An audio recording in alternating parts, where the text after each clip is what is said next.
2026 টি-20 বিশ্বকাপ শুরু হবার আগে বড়সড় দুঃসংবাদ পেল যুক্তরাষ্ট্র ক্রিকেট দল। আসন্ন এই মেগা ইভেন্টের জন্য পাকিস্তান বংশোদ্ভূত মার্কিন পেসার আলী খানকে ভিসা দিতে অস্বীকার করেছে ভারত সরকার। পাকিস্তানের পাঞ্জাবে জন্ম নেওয়া 35 বছর বয়সী এই ফাস্ট বোলার নিজেই মঙ্গলবার সামাজিক যোগাযোগ মাধ্যমে বিষয়টি নিশ্চিত করেছেন। নিজের ছবি সহ ইনস্টাগ্রাম স্টোরিতে তিনি ক্যাপশন দেন, ভারতের ভিসা প্রত্যাখ্যান করা হয়েছে, তবে কেএফসিতেই জয়। যদিও এই সিদ্ধান্তের পেছনে নির্দিষ্ট কোনো কারণ এখন আনুষ্ঠানিকভাবে জানানো হয়নি। যুক্তরাষ্ট্রের হয়ে আলী খান এ পর্যন্ত 15টি ওয়ানডে এবং 18টি টি-20 ম্যাচ খেলেছেন। আলী খান বিশ্বের বিভিন্ন ফ্র্যাঞ্চাইজি লিগেও নিয়মিত মুখ। আইএল টি-20তে তিনি আবুধাবি নাইট রাইডার্স এবং গালফ জায়ান্টসের হয়ে খেলেছেন। আইপিএলে কলকাতা নাইট রাইডার্স হ্যারি গার্নির বদলি হিসেবে তাকে দলে নিলেও কোনো ম্যাচ খেলার সুযোগ পাননি তিনি। ভিসা জটিলতার কারণে দলের এই প্রধান পেসারকে ছাড়াই হয়তো মুম্বাইয়ের মাটিতে ভারতের মুখোমুখি হতে হবে যুক্তরাষ্ট্রকে। ক্রিকেটার আলী খান তিনি ইন্ডিয়ান ভিসা পান নাই টি-20 ওয়ার্ল্ড কাপের জন্য। এই ব্যাপারটা তিনি নিজেই কনফার্ম করেছেন একটা স্টোরি পোস্ট করার মাধ্যমে সোশ্যাল নেটওয়ার্কিং সাইটে। এবং এমনটাও জানা গেছে যে ইউএসএতে পাকিস্তানি বংশোদ্ভূত আরও 3 জন ক্রিকেটার তারা ইন্ডিয়ার ভিসা পান নাই।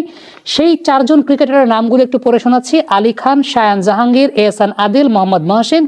এই 4 জন ক্রিকেটার মার্কিন যুক্তরাষ্ট্রের যারা টি-20 ওয়ার্ল্ড কাপের জন্য ভিসা পান নাই ইন্ডিয়ার। কারণ ইন্ডিয়ার এই মুহূর্তে ভিসা পাওয়ার ক্ষেত্রে একটা রুলস ফলো করা হচ্ছে এবং সেই রুলসটা হচ্ছে পাকিস্তানে জন্ম নিয়েছে কিংবা পাকিস্তানের সঙ্গে ডকুমেন্টাল কোনো প্রকার কানেকশন আছে এই টাইপের ক্রিকেটাররা বা এই টাইপের যে কোনো নাগরিকই আসলে ইন্ডিয়ার ভিসা এই মুহূর্তে পাচ্ছেন না। সো সেই হিসেবটার প্রেক্ষিতে আসলে আলী খানের ব্যাপারটা আমরা জানতে পেরেছি যে আলী খান তিনি ইন্ডিয়ান ভিসা পান নাই। এখন প্রসঙ্গের জায়গাটা হচ্ছে ইন্ডিয়ান গভর্নমেন্টের এই রুলসটার জন্য আলটিমেটলি আইসিসির অ্যাসোসিয়েট নেশনের কিন্তু প্রায় 19 জন ক্রিকেটারের মধ্যে এই সংখ্যাটা দেখা দিয়েছে। কারণ এক আলী খান বা ইউএসএর বাকি 3 জন ক্রিকেটারের ক্ষেত্রে যদি আমরা বিষয়টা দেখে থাকি তাহলে তো একই নিয়ম প্রযোজ্য হবে বাকি অ্যাসোসিয়েট কান্ট্রিগুলোর যারা ক্রিকেটার আছেন পাকিস্তানি বংশোদ্ভূত তাদের ক্ষেত্রে হবে, তাই না?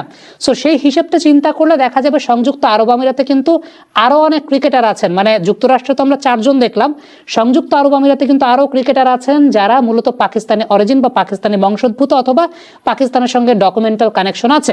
আমরা লিস্টটা যদি একটু দেখতে চাই তাহলে খেয়াল করে দেখবো যুক্তরাষ্ট্রের ক্ষেত্রে 4 জনের নামটা তো আমি পড়েই শোনালাম। সংযুক্ত আরব আমিরাতে মোহাম্মদ ওয়াসিম, হায়দার আলী, আসিফ খান, মোহাম্মদ জাওয়াদুল্লাহ, রহিদ খান, জুনায়েদ সিদ্দিকী, মতিউল্লাহ খান। ওমানের ক্ষেত্রে আছেন মোহাম্মদ নাদিম, হাম্মাদ মির্জা, শাহ ফয়সাল, সুফিয়ান মেহমুদ, ওয়াসিম আলী। কানাডাতে 2 জন আছেন, সাদ বিন জাফর এবং জুনায়েদ সিদ্দিকী। নেদারল্যান্ডসেও সাকিব জুলফিকার নামে একজন আছেন। সো সবকিছু বিবেচনা করলে ইভেন ইটালিতেও তো ডেফিনেটলি থাকবেন। ইটালির লিস্টটা আমি ঠিক এই মুহূর্তে এখন পর্যন্ত এই ভিডিওটা করা পর্যন্ত আপনাদেরকে দিতে পারছি না, কারণ ইটালি এখন অফিসিয়ালি টিম ঘোষণা করেনি। বাট আরব আমিরাত, ওমান, কানাডা, যুক্তরাষ্ট্র তাদের যে কোর প্লেয়াররা আছে তাদের মধ্যে কিন্তু এই পাকিস্তানি ক্রিকেটাররা আছেন। সর্বমোট আমরা যে হিসেবটা করেছি 19 জন ক্রিকেটারের কিন্তু ভিসা পাওয়া সংক্রান্ত সমস্যা হওয়ার কথা। যেহেতু আমরা আমেরিকার ক্রিকেটারদের ক্ষেত্রে ব্যাপারটা সেরকম দেখেছি, সো আলটিমেটলি আমরা যদি চিন্তা করেছি অন্যান্য সকল দেশ মিলিয়ে প্রায় 19 জন ক্রিকেটারের মধ্যে কিন্তু এই ঝামেলাটা হওয়ার পসিবিলিটি আছে। এখন প্রসঙ্গের জায়গাটা হচ্ছে যে তাহলে ইন্ডিয়ার মাটিতে টি-20 ওয়ার্ল্ড কাপের ভবিষ্যৎটা আসলে কোথায় গিয়ে দাঁড়াবে? এখন আইসিসি কি আসলে ওই টিমগুলোকে ইনস্ট্রাকশনটা দিচ্ছে যে আপনারা এদেরকে ছাড়া টিম করেন? এখন যদি সেই ইনস্ট্রাকশনটা দেয়া হয়, এই প্লেয়ারগুলো তো ওই টিমগুলোর কোর মেম্বার, টিমগুলোই বা কেন বিষয়টা মেনে নেবে যে আমরা আমাদের এই প্লেয়ারদেরকে ছাড়া আমরা বিশ্বকাপের জন্য টিম করব? আমি জানি না আমেরিকা কি সেই বিষয়টা রাজি হবে কিনা, আরব আমিরাত সেই বিষয়টা রাজি হবে কিনা, ওমান রাজি হবে কিনা, কানাডা, নেদারল্যান্ডস রাজি হবে কিনা। বিশেষ করে আরব আমিরাত এবং ওমানের তো ম্যাক্সিমাম ক্রিকেটারই আসলে পাকিস্তানি অরিজিন। আমরা দেখলাম যে আরব আমিরাতে 7 জন ক্রিকেটার আছেন, ওমানে 5 জন ক্রিকেটার আছেন। তাহলে এই টিমগুলো রাজি হবে কিনা? তাদের কোর প্লেয়ার কিন্তু পাকিস্তানি প্লেয়ার্সরা। সো এই জায়গাটা একটা দোদুল্যমানতা, একটা শঙ্কার জায়গা তো অবশ্যই আছে। অনেকে জিজ্ঞেস করতে পারেন যে আদিল রশিদের ক্ষেত্রে এই নিয়মটা প্রযোজ্য হতে পারে কিনা, রেহান আহমেদের ক্ষেত্রে এই নিয়মটা প্রযোজ্য হতে পারে কিনা, বা তাদের ভিসা সংক্রান্ত ক্ষেত্রে কোনো ডিস্টারবেন্স ক্রিয়েট হতে পারে কিনা। সেটা আমার কাছে মনে হয় না হতে পারে। কারণটা হচ্ছে আদিল রশিদ এবং রেহান আহমেদ দুজনেই কিন্তু জন্মেছেন ইংল্যান্ডে। তাদের কেউই কিন্তু আসলে পাকিস্তানে জন্মান নাই কিংবা পাকিস্তানের সঙ্গে তাদের কোনো ডকুমেন্টাল কানেকশন থাকার কথা না, যেহেতু তারা জন্মেছেন আসলে ইংল্যান্ডে। আদিল রশিদের বাবা মা 1967 সালে ইংল্যান্ডে চলে গিয়েছিলেন।